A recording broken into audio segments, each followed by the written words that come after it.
Pretties, it's Angela here, and today's video is the monthly jewelry collaboration challenge for the month of March 2021. And myself, as well as a few other ladies, are doing this monthly challenge, and it's been a lot of fun. And so I will leave all of the links to all of their YouTube channels down below in the description box. And for March, the theme for March was our color was to use this month was green. We could choose to use either gold or brass metal type. For the type of jewelry, we could create a necklace or a bracelet.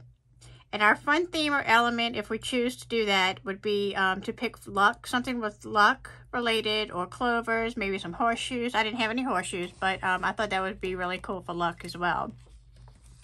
And then let's see. Okay, so if you are following along and are making pieces and would like to share them in my Facebook group, that would be awesome. I love to see what everybody's creating. I say the more the merrier. And also, if you're following along and you want to go ahead for next month, April will be pastel colors, any kind of pastel colors we want to work with. The metal type to choose from would be silver or copper. We could choose to make either earrings or a keychain, and the fun theme or element to pick, if we choose to, is something to do Easter related, bunnies, chicks, crosses. So that's for April if you'd like to, like I said, work with us and work ahead. So we're going to go ahead and get started on March 2021. And I have some gold memory wire. I just cut about maybe 5 loops. And I went ahead and made a really small loop at the end of my memory wire. I try to get it as small as possible. I will add a dangle at the end to finish it off. That's just how I finish things off. I like dangles. So we're going to go ahead. I am not going to do any particular pattern for this bracelet. This is, if you watched one of my other memory wire tutorials, I think it's under the religious section, it was using some of the beads from the curated bead box, and it's just a really good way, I explained, it's a really good way to use up bead soup or things that you may not have tons of beads like in one particular style, but it's the same color. You can just kind of mix and match. It doesn't even have to be the same color. Like I said, it could be a bead soup of all different assortment of beads, and it's a really good way to use those up. So today I have a bunch of things out. I have some of these really pretty acrylic beads that have like this golden kind of drizzle on them. Oh, my camera's not wanting to focus. Okay, there we go. It's got some gold drizzle on those beads. So I thought those were really pretty to incorporate that gold and green. I have some Czech fire polish crystals that I got in one of the Potomac grab bags. So I have some of those there. I have some charms. I put jump rings on these, and so far I have like 4. I have 6 of each, but I have 4 of this one and 3 of that one so far with jump rings. And then I had these really pretty, kind of like a coppery golden glass pearl that also was in one of my Potomac grab bags. I have some bicone crystals in a green with the AB finish. I have some of these really pretty glass beads. I want to say I got these from dollarbeads.com, and it's kind of like that faux marbled speckled beads. I don't know exactly what they call them, but it's like a speckled bead. I have some daisy spacers, just little gold daisy spacers. And then I had a strand of these little gold kind of faceted rondelle spacers, or kind of like squarish spacer beads. So I just kind of have like a little mix here, and like I said, I'm not gonna do any particular pattern. I'm just gonna start with maybe, like I said, just start stringing some beads on. And because I don't want I find if I make a pattern, all of my charms are going to end up like in the same location on the bracelet. So I'm just going to try to go ahead and, like I said, just put a few beads on. No rhyme or reason. And like I said, this is a really, really good way to use up those bits and pieces of beads. So I'm going to put on maybe, I do want to put maybe like a few crystals on each side of my charms, like 2 or 3 crystals of these smaller ones, just so that it can kind of camouflage that jump ring of the charm. And so I'm going to pick up one of my charms, string that on, and then I will put a few of the little bicone crystals on the other side of the jump ring. So that's probably about the only thing I'm going to kind of be a little bit consistent with is around those charm areas. Wherever I decide to put a charm, I will put a few bicones on each side of that. And then just to, you know, move it around, I kind of just go in a circle and move all those beads down to the bottom. Oh, okay, keep it going around. I'm going the wrong way. All right. So we have them down to the bottom. So like I said, it's no pattern. I'll pick up one of these. I haven't picked those up yet. I may pick up a couple of the glass pearls. And every so often, I'll just, like I said, move them down. And maybe I'll pick up a few daisy spacers because they're small. So like stacked together would be cute. Maybe 3 or 4 of those. I think I have 3 in my hand, maybe one more.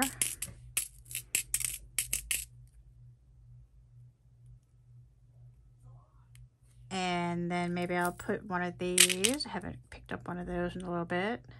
Like I said, I'm not even paying attention to pattern wise. I just want to go around, and like I said, every so often I want to make sure that my charms are not going to end up all in the same place, and then 2 charms of the same kind are not going to kind of land next to each other.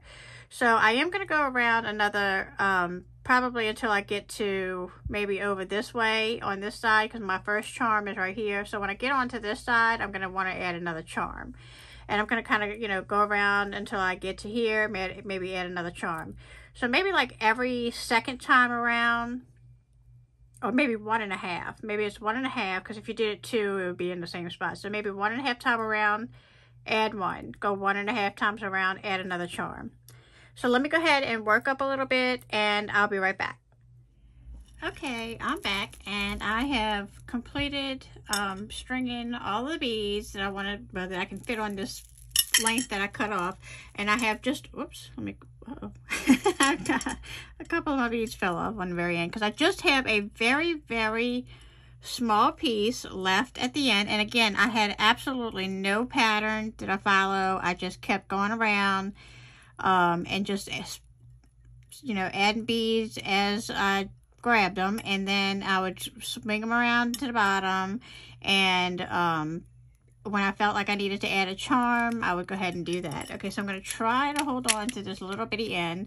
I have just a little piece left. It's just enough to curl me a little loop at the very end. So I'm going to take my round nose pliers and make a loop. Actually, I can probably snip off just a very tiny bit. Not very much. Okay, and then I did use my memory wire cutters, and I think a subscriber had asked me if you needed to use a memory wire cutter. I do recommend it just because it does cut through this tough wire. If you use your regular cutters, which you can, but I found if you do that, I dulled mine really, really quickly by doing that, not knowing any better at first. And so my cutters got dull really, really quick.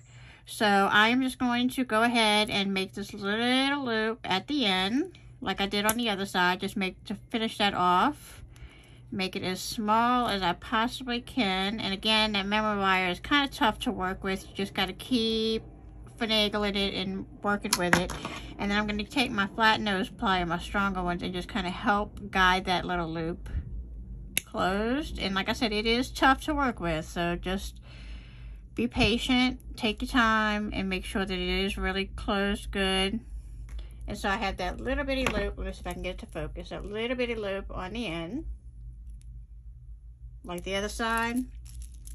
So here is my bracelet, and like I said, I just sporadically put the charms wherever I felt I needed them around the bracelet. I think it came out really cute. It did not follow, like I said, it did not follow a pattern.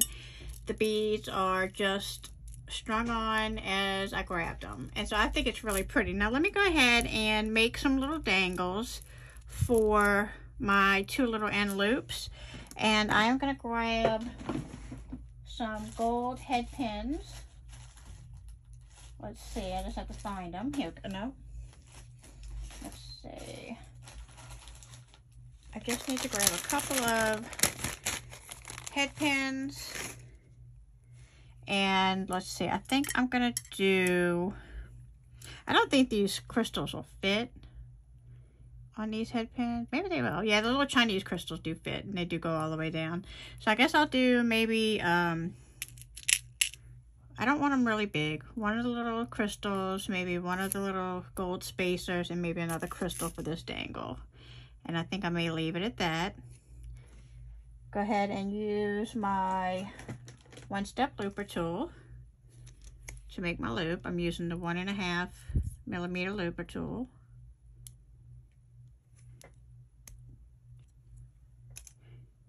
And I'm gonna go ahead and close that off. You do have to be careful with the looper tool not to crack your beads. I have done that, especially with the crystals and things that are delicate. All right, so I'm gonna go ahead and add this one onto this end.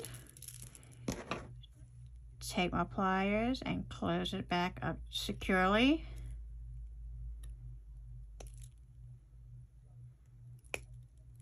All right, so there is one of my little loops on the end. There we go, a little dangle. And then on the other end, I'm going to make another one. So let's see what I want to put on this one now. I don't think my loop is, I want to make sure it's closed. Yeah, it is. Okay.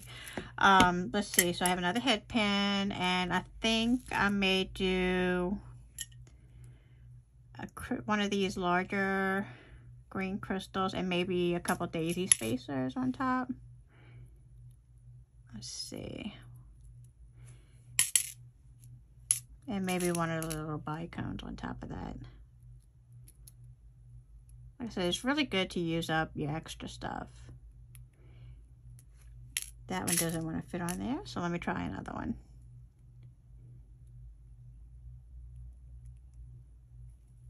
No, this head pin's a little wonky. Let me get one more daisy spacer, and I think I may leave it at that. Like I said, on the ends, I don't really want a big charm. So I'm gonna go ahead and close this one off.